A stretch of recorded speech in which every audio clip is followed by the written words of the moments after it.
Hello guys! Welcome back sa aking channel and today is my day off and ngayong araw na to guys ako ay pupunla ng mga bagong seeds na nabili ko.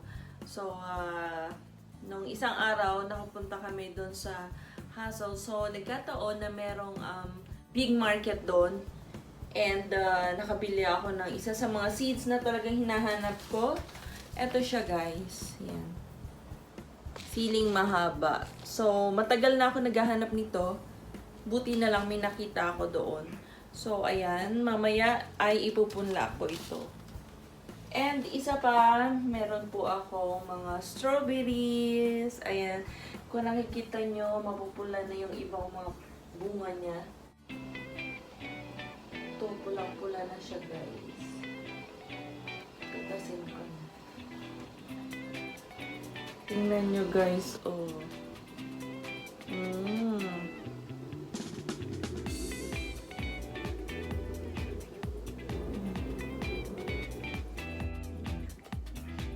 Amoy pa lang, ang tamis na.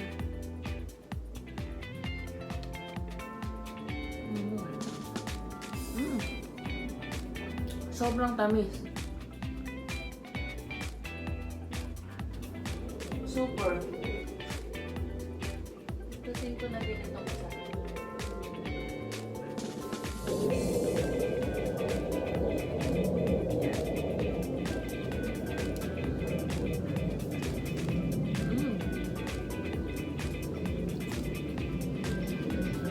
Super sarap. Super tamis. Eto guys, update ko lang kayo sa aking mga pananim. Yung nakikita nyo guys, yan yung aking olive plants. Nag-start na silang mamulaklak. Yan, first time pa lang nilang mamumulaklak. So sana magtuloy-tuloy at magkaroon ng madaming bunga. Ito yung aking mga pananim. So kanina, na-harvestan ko na yung aking strawberry plant. Naman guys, yung aking patola. Yan. So mamaya magta-transplant ako. And itong aking sitaw, tapos ito naman yung mga okra, tapos ito din yung ano ba ito? Sigarilyas. So tumubo na sila. Ayan, meron pang isa dito. So sana magbunga din sila. Tapos ito yung aking malunggay, nagsisimula na ding magsilakihan. Yung aking alagbati or yung tawag nila dyan, yung Malabar spinach. Ayan, madami pa ako ditong pinula. Kaya malamang na ipamimigay ko yung iba para makatikim naman sila or makapagtanim din sila. So ayan. And yung aking mga kamatis, kailangan na din silang ilipat dahil namumulaklak na sila. Ayan o guys, tingnan nyo.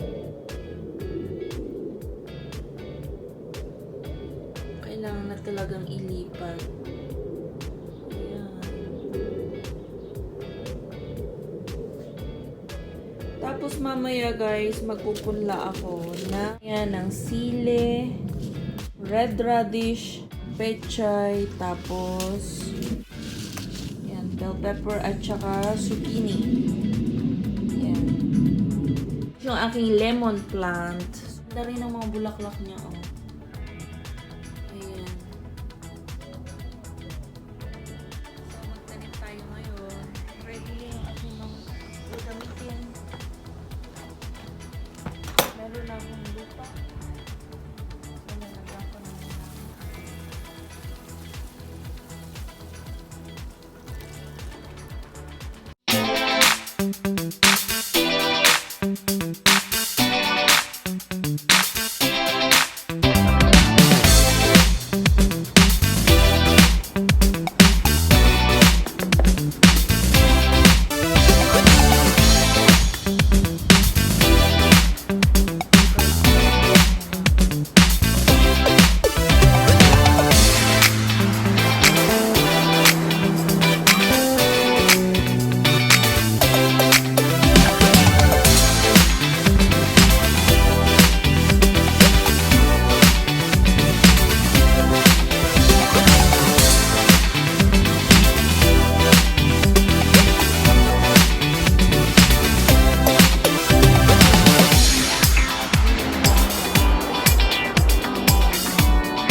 guys, ready na ang ating pagtataniman.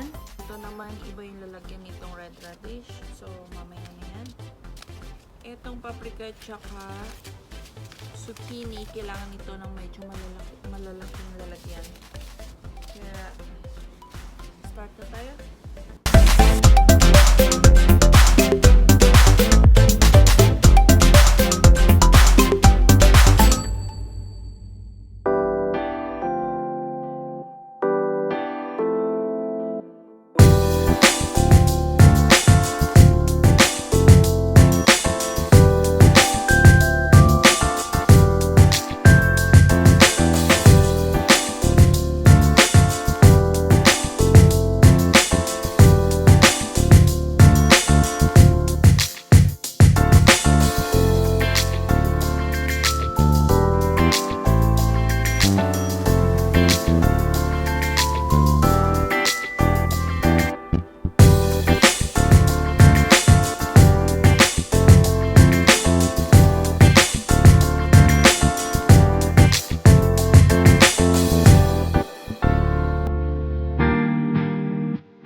Guys, may naipon ako mga bote ay mga pinaglagyan ng tubig.